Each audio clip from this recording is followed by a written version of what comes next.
کے ہسپتالوں میں OTP رات 10 بجے تک کرنے کی تجویز۔ صوبے کے 18 ہسپتالوں میں جدید ترین چائلڈ ایمرجنسی بلاک قائم کیے جائیں گے۔ وزیر اعلیٰ پنجاب کی زیر صدارت چائلڈ ایمرجنسی کی بہتری کے لیے اجلاس۔ مزید تفصیلات سردار طاہر محمود کی اس رپورٹ میں۔ پنجاب کے ہسپتالوں میں OPD رات 10 بجے تک کرنے کی تجاویز۔ صوبے کے 18 ہسپتالوں میں جدید ترین چائلڈ ایمرجنسی بلاک قائم کیے جائیں گے۔ کراچی، اسلام آباد اور لاہور میں ٹیلی میڈیسن کنٹرول روم قائم کیے گئے۔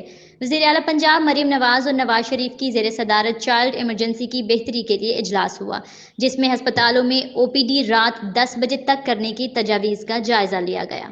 ہسپتال میں کتے کے کاٹنے کی ویکسین کی دستیابی یقینی بنانے کی ہدایت کی گئی۔ چائلڈ لائف فاؤنڈیشن کے CEO احسن ربانی نے اجلاس کے شرکاء کو بریفنگ دیتے ہوئے بتایا کہ پنجاب کے کسی بچے کو کوالٹی ایمرجنسی سے 30 منٹ سے زیادہ دور نہیں ہونا چاہیے اور ہر چائلڈ ایمرجنسی میں تیز ترین آٹو مشین سسٹم سے مریض بچے کی جان بچائی جا سکتی ہے۔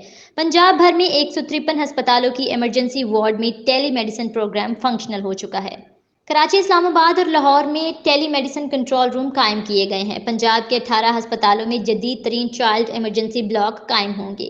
اس موقع پر گفتگو کرتے ہوئے نون لیگ کے قائد نواز شریف کا کہنا تھا کہ بہترین علاج ہر غریب آدمی کا حق ہے۔ اس موقع پر گفتگو کرتے ہوئے وزیر اعلیٰ پنجاب مریم نواز نے کہا کہ سرکاری دفاتر اور ہسپتالوں میں ورک ایتھکس بہتر بنانے کی اشد ضرورت ہے۔ ہسپتالوں میں خاص طور پر ایمرجنسی میں مانیٹرنگ کی اشد ضرورت ہے۔ سابق دور حکومت میں ہیلتھ سیکٹر کی تباہی میں کسر نہیں چھوڑی گئی۔ ماضی میں نیشنلائزیشن نہ ہوتی تو آج ہم ہر شعبے میں بھارت سے آگے ہوتے۔ اس موقع پر سینئر صوبائی وزیر مریم اورنگزیب، سینیٹر پرویز رشید، وزیر اطلاعات عظمیٰ زاہد بخاری، صوبائی وزیر صحت Khawaja Imran Nazir, Khawaja Salman Rafique, MNA Bilal Azhar, doctor Azhar Kiani, doctor Adnan Khan, doctor Mahmood Ayaz اور دیگر بھی موجود تھے۔